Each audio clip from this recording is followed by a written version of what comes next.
사순절의 두 번째 주 화요일, 여근 성 발비나 교회의 로마의 거룩한 처녀는 트리뷴 퀴리노스의 딸이었다. 이 세기의 알렉산더 1세의 교황 청결 기간 동안 순교를 겪었다. 그녀는 자신의 순결을 하나님께 헌납하고 선한 일에서 풍성한 삶을 이끌었다. 모으다. 주여, 주님, 우리는 이 거룩한 금식을 준수할 수 있고 내 약속으로 우리가 행한 것이 내 은혜로 성취될 수 있도록 너의 도움을 간구하소서. 그리스도를 통해 우리의 주님. 아멘. 서간. 사무왕의 책 1왕 17대 86에서 교훈.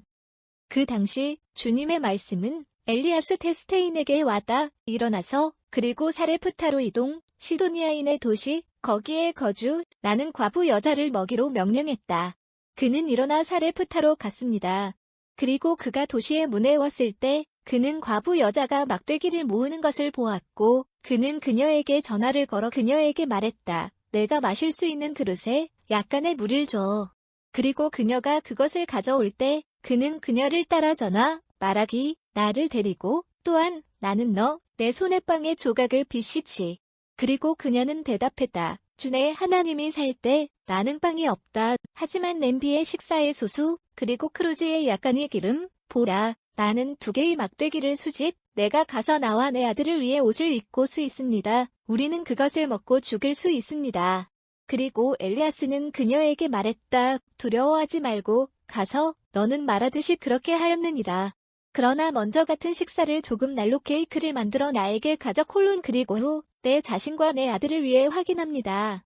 이렇게 이스라엘의 하나님 주님께서 식하소서. 식사의 냄비는 낭비되지 않으며 기름의 치동이 줄어들지 아니하며 주님께서 땅에 얼굴의 비를 주실 날이 될 때까지. 그녀는 엘리야스의 말씀에 따라 갔고 그는 먹고 그녀와 그녀의 집 그리고 그 날부터 식사의 냄비가 낭비되지 않았고 기름의 울음소리는 줄어들지 않았다. 카테추멘의 가르침은 복음의 사실에 의해 계속되며 매일 그들 앞에 가져온 것이다. 그리고 교회는 그들에게 구약전서의 예언을 읽었는데 이는 유대인들의 거부와 이방인들의 소명으로 성취되어야 한다. 사순절 동안 우리의 충실한 동반자인 엘리야스는 오늘날 하나님께서 그분의 무례한 백성들을 향해 보여주신 대우에 대해 예언하는 것으로 우리에게 표현됩니다. 3년 동안의 가뭄이 이스라엘 왕국에 보내졌습니다. 그러나 백성들은 계속해서 죄에 집착했다. 엘리야스는 그에게 음식을 줄 누군가를 찾아간다. 선지자를 즐겁게 하는 것은 큰 특권입니다. 이는 하나님께서 그분과 함께 하시는 가시고 있습니다. 그럼 그는 갈 것인가? 그것은 이스라엘 왕국에 있는 가족에게 있습니까? 아니면 유다 땅으로 들어갈 것인가? 그는 둘 다 소홀히 하고 이방인의 땅을 향해 발걸음을 내디뎠다. 그는 시돈의 나라에 들어간다. 사레프타라는 도시의 문으로 오는 그는 가난한 미망인을 본다. 우리 주께서는 선지자의 생애에서 이 사건을 주목하셨으며 이 사건을 묘사하는 것은 그러한 강한 색으로 유대인을 향한 하나님의 공의와 우리를 향한 그분의 자비를 묘사합니다. 진실로 내가 너희에게 말하였더니 이스라엘 엘리야스 시절에 많은 미망인들이 있었다. 그리고 그들 중 어느 누구도 그가 보내지 않았다. 그러나 시돈의 사레프타에게 과부 여성에게 누가복음 4시 25분 26. 그래서 그렇다면 이 가난한 여인은 신앙으로 부름받은 이방인의 인물입니다. 이 예언적인 사건의 상황을 공부합시다. 여자는 미망인입니다. 그녀는 그녀를 방어하거나 보호할 사람이 없다. 그녀는 모든 사람에게 버려진 이방인을 대표하며 인류의 적으로부터 그들을 구할 수 있는 사람은 아무도 없었다. 어머니와 그녀의 아이는 식사와 약간의 기름이었다. 살 수 있었다. 콜론 그것은 이교도가 복음을 전파할 때 살고 있던 진리의 무서운 땅의 이미지입니다. 극심한 가난에도 불구하고 사레프타의 미망인은 친절과 자신감으로 선지자를 받는다. 그러나 과부는 그녀의 손에 들고 있는 나무 2조각을 의미하는 것은 무엇일까요? 세인트 어거스틴, 아르스의 성 세사리우스, 세비야의 세인트 이시도르, 결국 초기 교회의 전통이 무엇인지 반복하고 있음는 이 나무가 십자가의 그림이라고 말합니다. 이 나무로 과부는 그녀를 지원하는 빵을 굽습니다. 콜론 그것은 이방인이 살아있는 빵인 예수의 생명을 받는 십자가에서 나온 것입니다. 이스라엘이 기근과 가뭄으로 죽는 동안 이방인 교회는 하늘의 밀과 힘과 사랑의 상징인 서귀에 풍부하게 먹이를 주며 있습니다. 그런 다음 영광은 우리를 어둠 속에서 신앙의 놀라운 빛으로 부르신 그분에게 되십시오. 1베드로 2대9 그러나 은혜의 학대가 온 민족에게 가져온 악을 목격하는 데 떨게 합시다. 하나님의 공의가 온 나라를 살려하지 않고 그것을 쫓아냈다면, 우리가 감히 그의 부름에 저항한다면 그는 나를 아끼고 있을까요? 복음서 마태복음 23대 22에 따른 거룩한 복음의 속편. 그때 예수 무리와 제자들에게 말했습니다. 서기와 바리새인들은 모세의 의자에 앉았습니다. 따라서 그들이 너희에게 말하고 관찰하고 할 것이든 모든 것, 그러나 그들의 작품에 따르면 너희는 하지 말아라. 그들은 말하고 하지 않습니다. 그들은 무겁고 지원할 수 없는 짐을 묻고 남자의 어깨에 놓음으로 손가락을 가지고 움직이지 않을 것입니다. 그리고 그들이 하는 이 모든 일들은 그들이 남자들에게 서식하는 일입니다. 그들은 그들의 필라세리를 넓게 만들고 변두리를 확대하기 위해서입니다.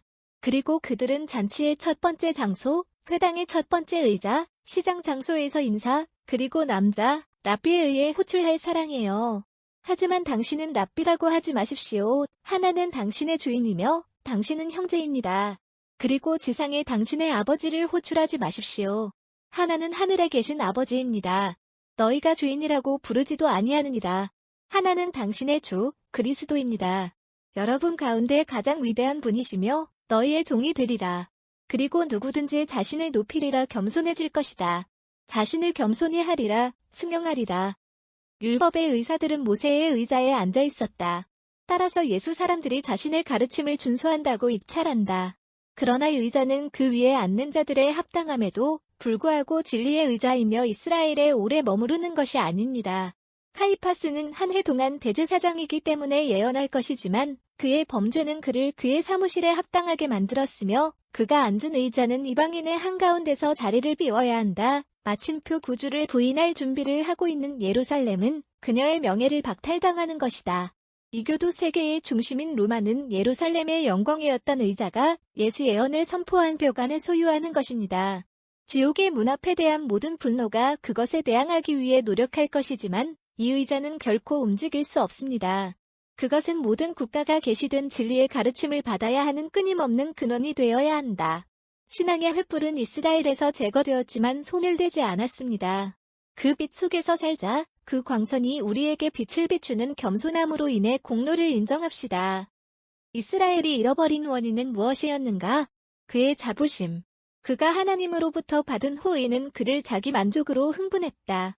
그는 이 세상의 영광의 큰 사람이 아닌 메시아스를 인정하기 위해 조롱했고 예수 이방인이 구원의 은혜에 동참해야 한다고 말하는 것에 분노했다.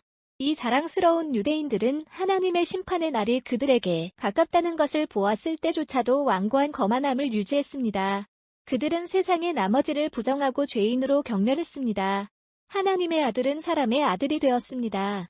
그분은 우리의 주이시지만 그분은 마치 우리의 종인 것처럼 우리에게 성역을 다해주시고 계심을 빠시다.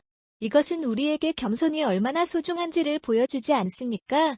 동료 생물들이 우리를 주시나 아버지라고 부르시면 아무도 주나 아버지가 아니라 하나님의 약속에 의해 있다는 것을 잊지 맙시다. 아무도 마스터라고 불릴 자격이 없지만 그의 입술이 우리에게 신성한 지혜의 교훈을 예수.